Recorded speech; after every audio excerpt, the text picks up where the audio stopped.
So hello guys, আজকে চলে এসেছি হাওড়া ব্রিজ ঘুরতে। আর ঘুরতে এসে আমাদের সাথে এরকম হয়ে যাবে এটা কখনোই ভাবিনি। চলো তোমাদের প্রথম থেকে দেখাই। প্রথমে আমরা চলে এলাম গিরিবাজার, কারণ গিরিবাজার থেকেই আমরা ট্রেন ধরবো।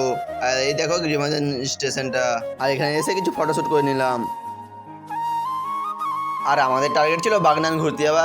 এরা সবাই বললো চলো কলকাতা থেকে ঘুরে আসি, তাই কিছু কিছু চাঁদাদের টিকিট কেটে নিলাম। এই দেখো টিকিট আমার হাতে। যেহেতু দুর্গময় প্ল্যাটফর্মের ট্রেন লাগবে, তাই আমরা রেল লাইন ক্রস করে নিলাম। আর তোমরা ভুলো এরকম করতে যেও না, না হলে কিরকম বিপদ ঘটে যেতে পারে। আর দেখো এরা কিভাবে আসছে, আর আমার কাকার দেখো কত আস্তে আস্তে আসছে। ফাইনালি 10 মিনিট ওয়েট করার পর ট্রেন চলে এসেছে আমাদের। আর ট্রেনে এতটা পরিমাণে ভিড় ছিল যে যাত্রীরা সবাই গেটে দাঁড়িয়েছিল, তাই আমি ঝটপট করে উঠে পড়লাম ট্রেনে। আর ট্রেনে উঠতে না উঠতে এদের খিদা লেগে গেল, তাই গান করে খিদাটা কম করেছিল।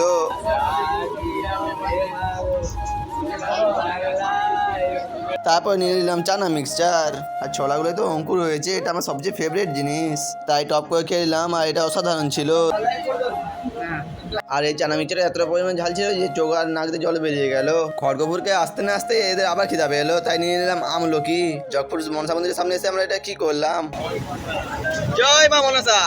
দূর থেকে মাকে প্রণাম করে নিলাম। তারপরে নিয়ে নিলাম সস্তা কোম্পানির চিপস। আর চিপসটা খেতে কিন্তু অসাধারণ ছিল। বড় বড় কোম্পানি ফেলে মেরে যাবে, সত্যি এটা অসাধারণ। পরে উঠে পড়লো কাজু বাদাম বিক্রি করার জন্য, তাই কাজু বাদাম আমরা নিয়ে নিলাম। আর এটাও খেতে অসাধারণ ছিল।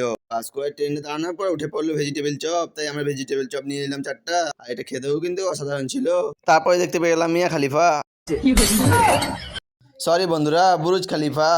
সস্তা বুরুজ খালিফা দেখতে দেখতে তো চলে এলাম টিকিয়া পাড়া। আর টিকিয়া পাড়ার ব্রিজটা দেখে তো আমার মাথায় ঘুরে গেল, এতটা সুন্দর বানিয়েছে ব্রিজটা। ব্রিজ দেখতে দেখতে চলে এলাম আমরা হাওড়া। আর হাওড়া এসে কি করলাম দেখার জন্য like share follow and subscribe করতে ভুলবে না। দেখা হচ্ছে পার্ট 2 তে। Tata bye bye, see you.